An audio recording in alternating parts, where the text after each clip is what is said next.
Hola hermanos, el día de hoy 3 de diciembre del 2024 es martes de la primera semana del tiempo del Adviento. Hoy es día de San Francisco Javier, ¿no? El patrono de las misiones, así fue declarado en 1927 por el Papa Pío XI. Y vamos, es el primer misionero jesuita. Tenemos un montón de cosas que decir de él. Creo que conviene hablar de él, sin duda, ¿no? Porque es un personaje extraordinario. Ahí sí, cuando ustedes me escuchan hablar de lo extraordinario, de los santos, de los beatos, pero este sí, o sea, el término le queda más bien muy poquito, ¿no? Francisco de Yazú y Javier, así se llamaba, nacido en 1506, fíjense bien, nace en Navarra, en el norte de España, ¿no? Ahí pues fue donde fue educado, era de una cierta nobleza. En 1525, o sea, cuando ya tiene 21 años, 19 años, se traslada a París, ahí en el Colegio de Santa Bárbara, conoce a Pedro Fabro, que realmente es francés, ¿no? Porque es de la región de Saboya. Y bueno, y estando ahí, 4 años más tarde, aparece por ahí un vasco que había luchado precisamente contra los hermanos de Francisco Javier. Sí, sí, había luchado contra ellos. Un tal Íñigo López de Loyola. Y entonces empiezan a hacer amistad. Al principio había un poco reacio Francisco Javier. Fabro, sí, desde el inicio se entusiasmó con el proyecto que le proponía Ignacio, y luego, fíjense, que se fue a visitar su familia, Fabro, y entonces ahí ese era el momento. Lo cautivó, realmente le hizo cambiar sus planes. Él lo que quería era seguir una carrera, de hecho estudió primero para tener el título de maestro, pero él andaba buscando otras cosas. Francisco Javier no era que quería ser sacerdote, pero bueno, ya les digo, con otros 4 compañeros, los 7 primeros que dan inicio a la Compañía de Jesús, pues deciden irse para Tierra Santa, pero el plan les sale mal, ¿no? Porque se van a Venecia. Estando en Venecia, pues Venecia entra, acuérdense que Venecia era una república, ¿no?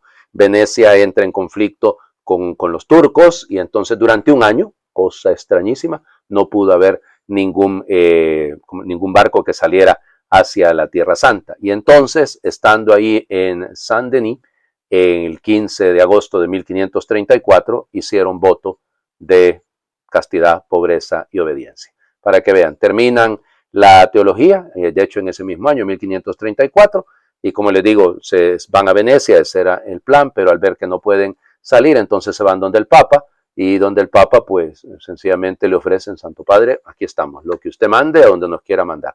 Entonces lo que hacen es ordenar los sacerdotes, y entonces, de hecho, el legado papal español será el que les va a ordenar el 24 de junio, para que vean ustedes, día de San Juan, de 1537. Bueno, siguen todavía esperando a poder ir a la Tierra Santa, pero al final no lo logran, y entonces se empiezan ellos una misión muy bella, pero fíjense, el que no la tuvo, empezaron a predicar en los colegios, en los centros universitarios, digamos, y de hecho algunos de ellos se fueron para Bolonia, en cuenta de eso tendrán Francisco Javier. Pero bueno, empiezan ya les digo, eran predicadores extraordinarios, eran muy, muy buenos. Famosísimas las predicaciones que hicieron en Roma, sobre todo en la cuaresma de 1539. Pero en ese momento llega una petición del rey de Portugal, don Juan III, y le pide al Papa que por favor le mande algunos sacerdotes para que vayan a Goa, para que vayan a la India y puedan evangelizar. Los elegidos, fíjense ustedes, eso es bien interesante, porque fueron 2, y en ese grupo no estaba Francisco Javier, porque era Simón Rodríguez, y el otro era Nicolás de Bobadilla. Nicolás de Bobadilla se enfermó, y entonces a buscar al segundo. Y el segundo no se quería desprender Ignacio de Loyola de él, porque era su gran compañero, era su brazo derecho.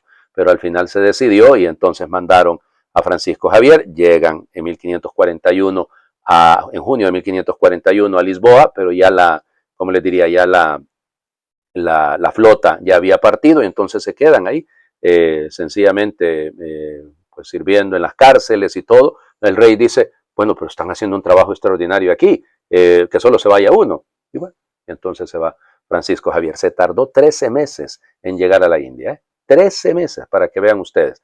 Y entonces, y fíjense que fue el mismo día de su cumpleaños. Él estaba cumpliendo en ese momento 35 años, era el 7 de abril de 1541 cuando sale finalmente para la India. Estuvo en Mozambique, trató de aprender el tamil, porque realmente Francisco Javier fue ya les digo, una persona extraordinaria. Se dice que en esa zona logró bautizar a más de 10,000. La falta de sacerdotes no fue terrible. Llega a la parte que sería el suroriente de la India y se pone a trabajar también grandemente. Logra bautizar a una gran cantidad de gente.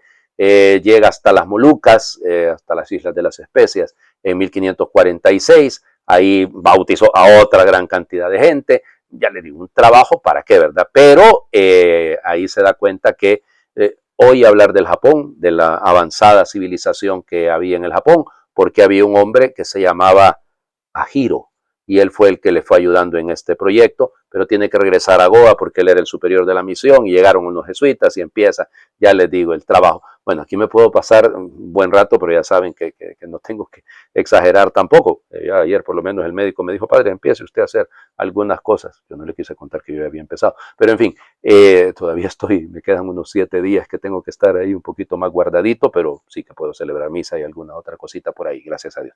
Pero bueno, ya les digo, llegará luego finalmente a la ciudad imperial de Miyako, lo que hoy en día es Tokio, ¿no?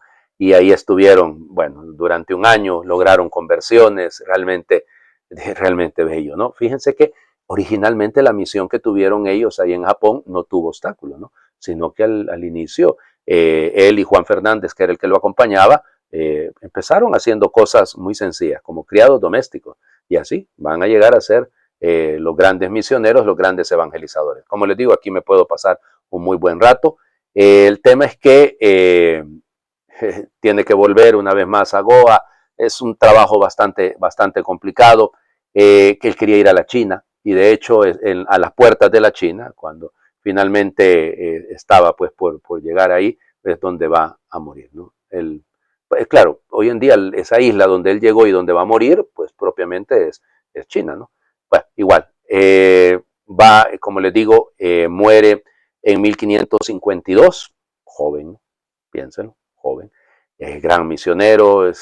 Cuando uno está ahí en la iglesia de San Ignacio, uno alcanza a ver el brazo, porque este es el brazo ahí donde pues, bautizó, se habla de más de 1 millón de personas, que fue las que bautizó. El 21 de noviembre de 1552, pues cayó enfermo, cayó muy enfermo y eso será con una gran fiebre y ya les digo, estará ahí en noviembre y finalmente va a fallecer el 3 de diciembre de ese año. Y fue enterrado ahí en esa isla, como les digo, que es en las puertas de la China, pero de hecho es en la bahía de Cantón, o sea que realmente es ahí muy cerca.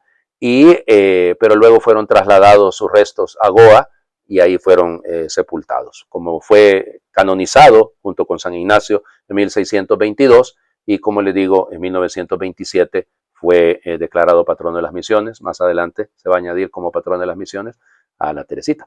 Vamos a las lecturas por Dios. Isaías, capítulo 11, versículos del 1 al 10. En aquel día brotará un renuevo del tronco de Jesé, un vástago florecerá de su raíz.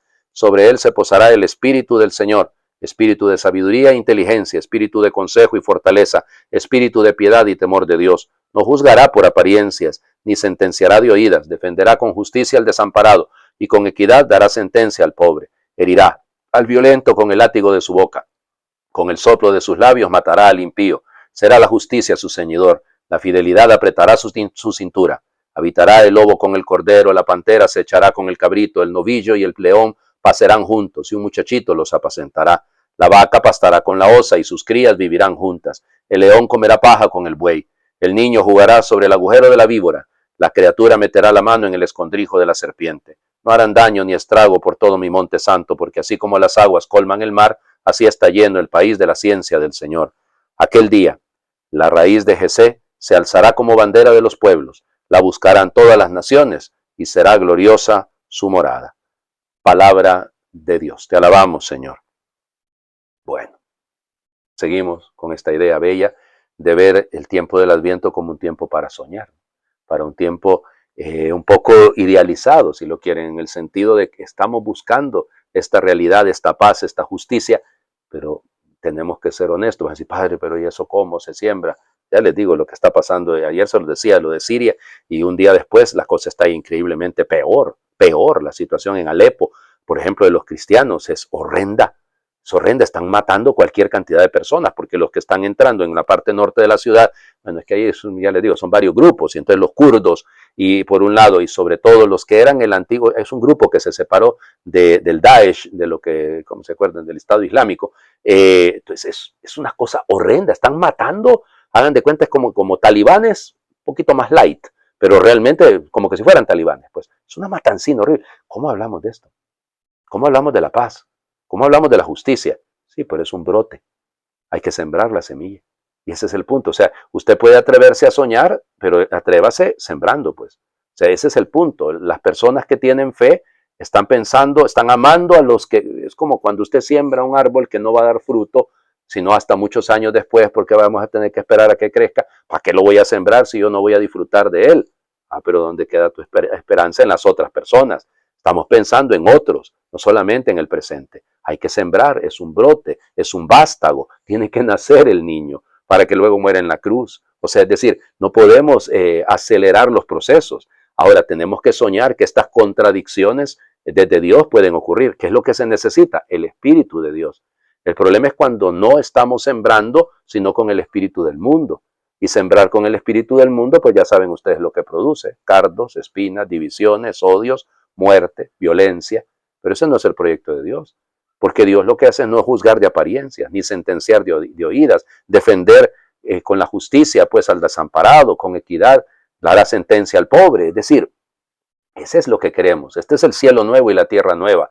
Este es ese niño que está jugando entre víboras, entre áspides, ¿no? Que mete la mano en el agujero del áspide. O sea, realmente todo esto, ¿cómo va a ser que el buey y el león van a pasar juntos? Pues sí, tenemos que creer que un día un judío y un musulmán se van a poder sentar a la mesa a comer, que va a desaparecer esto, que todo este odio que tenemos, hay que creer en esto. Pero insisto, hay que sembrar, hay que confiar, hay que trabajar con el Espíritu de Dios, hay que pedir ese Espíritu. Por eso, cuesta mucho en estos días, ¿no? Pero lo que debería de aumentar entre nosotros estos días es la oración.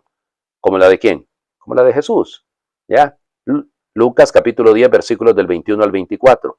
En aquella misma hora Jesús se llenó de júbilo en el Espíritu Santo y exclamó: Te doy gracias, Padre, Señor del cielo y de la tierra, porque has escondido estas cosas a los sabios y a los entendidos, y las has revelado a la gente sencilla. Gracias, Padre, porque así te ha parecido bien. Todo me lo ha entregado mi Padre, y nadie conoce quién es el Hijo sino el Padre, ni quién es el Padre sino el Hijo, y aquel a quien el Hijo se lo quiera revelar. Volviéndose a sus discípulos, les dijo aparte: Dichosos los ojos que ven lo que ustedes ven, porque yo les digo que muchos profetas y reyes quisieron ver lo que ustedes ven y no lo vieron, y oír lo que ustedes oyen y no lo oyeron. Palabra del Señor. Gloria a ti, Señor Jesús. Se llenó el Señor del Espíritu Santo. Ya hemos hablado del espíritu de la sabiduría, del espíritu bueno, de hecho se posará sobre él, el espíritu de inteligencia, de piedad, de consejo, de temor de Dios. Sí, sí. Ok. Entonces hay que llenarse del espíritu. Padre, pero hablemos de eso en Pentecostés. Ahorita estamos en Adviento. No, Señor. El espíritu que animó a Francisco Javier es el mismo espíritu que nos tiene que animar a nosotros. Es el espíritu que nos debe mover a todos siempre. El espíritu que cree. Ahora, lo que se necesita para que este espíritu encuentre una tierra fértil donde se pueda sembrar esa semillita que puede producir fruto, necesita gente sencilla. Pero es que si usted se la da de sabio y de entendido, a mí me sorprende a veces. Por eso es que cuesta, como tenemos tanto prejuicio, tenemos preconceptos, y entonces, claro, por eso no avanzamos en la vida espiritual, porque ya vamos con nuestras ideas. No avanzamos en la vida de oración porque ya vamos con nuestras ideas. Se necesita la sencillez. Todos somos aprendices, todos somos discípulos. Y aprender esto, ¿no? Y tener la capacidad de, lo que yo creo que los discípulos no lo entendieron, nos pasa a nosotros también. Hay muchos que quisieron ver lo que ustedes ven y no lo vieron. Oiga, desde el momento en el que yo tengo en las manos la Eucaristía, me doy cuenta de que esto no lo vieron antes. Hubo profetas que quisieron verlo. Es la palabra que escuchamos, que estamos predicando. Muchos la quisieron escuchar y no la oyeron. Entonces ahí es donde usted y yo tenemos que pedir esa sencillez de corazón que nace, insisto, del Espíritu, para que sea el Espíritu el que nos lleve a descubrir ese proyecto del Señor y que sea Él el que nos lo revele. No somos nosotros los que tenemos las capacidades, es Él el que las tiene, Él es el que nos la puede dar. Pero si nos las damos de sabiondos y de entendidondos, y bastante entendidundos, diríamos en mi país, bastante dundos, entonces ahí viene el problema. Pero claro, hay que tener esa sencillez. Cuidado, es la sencillez. La ha revelado a la gente sencilla, no la simpleza. No en el sentido de esa gente que no tiene ni ángulo, ¿verdad? No, o sea, es la sencillez que nace de un corazón que se sabe dejar conducir, un corazón que sabe soñar. Les invito a hacer oración. Haznos saber, Padre compasivo, que nuestra vida es don recibido, gratuidad, misterio y bendición, que somos alianza de amor. Enséñanos a ser agradecidos como Jesús, que salía del camino y elevaba los ojos a ti. Haznos conscientes, Padre amoroso, de lo mucho recibido en nuestra existencia cotidiana, de las manos que nos cuidaron, de los hombros que soportaron nuestro peso y nos rescataron de nuestros abismos. Muéstranos también, Padre de huérfanos y solos, el don que hemos sido para tantos y tantas que acudieron a nosotros en busca de refugio. Y pon en nuestros labios, Padre bueno, aquel hermoso salmo que nos enseñó tu Hijo, Padre nuestro. El Señor esté con ustedes y les bendiga a Dios por intercesión de San Francisco Javier, el que es Padre, Hijo y Espíritu Santo, y su bendición descienda y les acompañe siempre. Muy feliz martes para todos.